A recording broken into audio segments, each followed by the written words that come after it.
पंजाब में स्मोक में एक रोज की कमी के बाद आज भी एयर क्वालिटी इंडेक्स में नुमाया इजाफा देखा गया।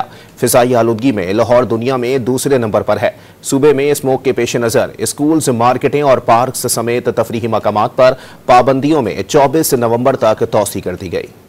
स्मॉग के बाइस कई शहरों में मामूलाती जिंदगी मुतासिर है। लाहौर एयर क्वालिटी इंडेक्स में 434 पॉइंट्स के साथ सर फहरिस्त है। मुल्तान 272 पॉइंट्स के साथ दूसरे नंबर पर, कराची 210 पॉइंट्स के साथ तीसरे नंबर पर, पेशावर 192 पॉइंट्स के साथ चौथे नंबर पर है। लाहौर में 24 घंटे के दौरान पाबंदियों की खिलाफ वर्जी पर 50 दुकानें, 34 रेस्टोरेंट्स, 3 बेकरियों समेत 25 बारबेक्यू शॉप्स सील कर दी गयी। दुकानदारों और रेस्टोरेंट्स मालिकान को 1,20,000 रुपए के जुर्माने आयद किए गए। गुज़श्ता शब 4,000 से ज्यादा हैवी व्हीकल्स, ट्रक, ट्रॉलर, ट्रैक्टरों, ट्रॉलियों को शहर में दाखिल नहीं होने दिया गया। गाड़ियों को 44 लाख रुपए के जबकि 1200 मोटरसाइकिलों को भी चालान टिकट जारी किए गए। स्मॉग के पेश नजर लाहौर और मुल्तान में तमाम हायर सेकेंडरी तक सरकारी व निजी तालीमी इदारों की बंदिश में 24 नवंबर तक तौसीह कर दी गई। पंजाब हुकूमत के नोटिफिकेशन के मुताबिक खेल, नुमाइश और फेस्टिवल के इनेकाद पर भी 24 नवंबर तक पाबंदी आयद की गई। मुल्तान और लाहौर में तामीराती सरगर्मियों, फर्नेस, ऑयल, ईंटों के भट्टों पर 24 नवंबर तक पाबंदी होगी। लाहौर, मुल्तान, फैसलाबाद और गुजरांवाला में निजी व सरकारी दफातर में 50% अमला कम करने की पाबंदी में 31 जनवरी तक तौसीह कर दी गई।